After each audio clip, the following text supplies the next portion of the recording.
মিডিয়ারও একটা দায়িত্ব ছিল এরকম, আমি মনে করি। মিডিয়াতে যে ভাই তোমরা সেদিন টিচার গো পিটাইলা, কেন পিটাইছিলা? এই কারণে। তোমার হুকুম দিছিল কে? একটা কিছু তো বলতে হইতো তাকে। বিনা বিচারে কেউ মানে মৃত্যুবরণ করবে সেটা আমি চাই না। এখন আসেন, এটা কিন্তু ক্লিয়ার হইল যে হুকুমটা কে দেয় আমরা আজও জানি না। স্বরাষ্ট্রমন্ত্রী যদি বইলে থাকে, স্বরাষ্ট্রমন্ত্রী কিন্তু অথরিটি না, তার উপরে অথরিটি আছে প্রধান উপদেষ্টা। স্বরাষ্ট্রমন্ত্রী একাই সিদ্ধান্ত নেবে বইলা আমার কাছে এগুলো ক্লিয়ার করা দরকার। চট্টগ্রাম এবং ঢাকায় পুলিশের পক্ষে দেওয়া হয়েছে। তো এটিতে তিনি প্রশ্ন করেছেন এটি কতটা আইনসম্মত হলো এবং যারা সুপ্রিমলি এই অর্ডারটা দিয়েছেন তারা দায়ী হবেন কিনা। ধন্যবাদ। যেই ম্যাম প্রশ্নটা করছেন ঝর্ণা গাজীপুর থেকে, এই প্রশ্ন করাটা খুবই যৌক্তিক এবং খুবই স্বাভাবিক। কারণ আপনার একটা স্বাধীন দেশে আপনি কোনো ফর্মেই যে দেখামাত্র গুলি বা এই ধরনের ঘটনা ঘটলে গুলি মারবেন, এই গুলির আদেশটা দেওয়া যায় না। তবে একটা প্রশ্ন এখানে থেকে যায় যে যেমন আমরা দেখছি কিছুদিন আগে ওই যে শিক্ষকদের একটা আন্দোলন হলো না, মাসুদ ভাই আপনার খেয়াল আছে? সেখানে কিন্তু গুলি মারছে, গুলি না কি জানি মারছে, লাঠি পিটা করছে, লাঠি চার্জ। হ্যাঁ, পরে আবার অন্য আন্দোলনে সেখানে লাঠি চার্জ বা কোনো কিছু করে নাই, বা জামাতের আন্দোলন বা কারো আন্দোলন।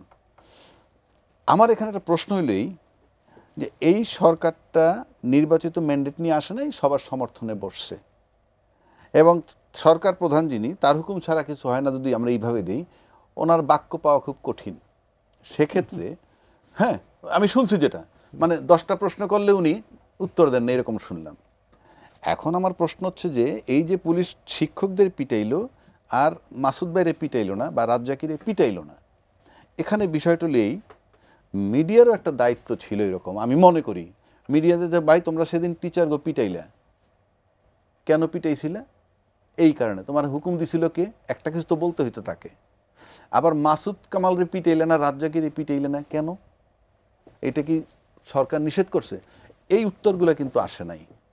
এই যে উত্তরগুলো মানে তার কাছে কেউ প্রশ্ন নিয়েও যায় নাই। আমরা কিন্তু এইখানে বেশি আলোচনা করি। মিডিয়ার কেউ আজ পর্যন্ত আমি চ্যালেঞ্জ করে বলতে পারি এরকম টিভিতে আলাপ আলোচনা হয়েছে ঠিকই, কিন্তু মিডিয়ার কেউ গিয়ে তাদেরকে জিজ্ঞেস করে নাই গতকালকে যে আপনারা গরম পানি মারলেন, হ্যাঁ, নির্দেশটা কে দিছিল? কি তার পরের দিন যে ওখানে গরম পানি তো দূরের কথা, কিচ্ছু বলেন নাই। নির্দেশটা মানে সিদ্ধান্তটা আপনাদের নাই দুইটা সিদ্ধান্ত সরকারের, এই জিনিসটা কিন্তু আসে নাই। আমি পরিষ্কার করে কি আসলে আসে নাই, তাহলে এই প্রশ্নটা করা উচিত ছিল। 2 নম্বর আসেন, আমি আবারও বলছি একটা লোকও বেআইনিভাবে মারা যাবে না, অর্থাৎ আইন সিদ্ধ। আমি তো যদিও মৃত্যুদণ্ড লাইক করি না, তারপরে আমি বলছি দেশে যেহেতু আইন আছে, বিনা বিচারে কেউ মানে মৃত্যুবরণ করবে সেটা আমি চাই না। এখন আসেন, এটা কিন্তু ক্লিয়ার হইল যে হুকুমটা কে দেয় আমরা আজও জানি না। স্বরাষ্ট্রমন্ত্রী যদি বইলে থাকে, স্বরাষ্ট্রমন্ত্রী কিন্তু অথরিটি না, তার উপরে অথরিটি আছে প্রধান উপদেষ্টা। স্বরাষ্ট্রমন্ত্রী একাই সিদ্ধান্ত নেবে বইলা আমার কাছে এগুলো ক্লিয়ার করা দরকার।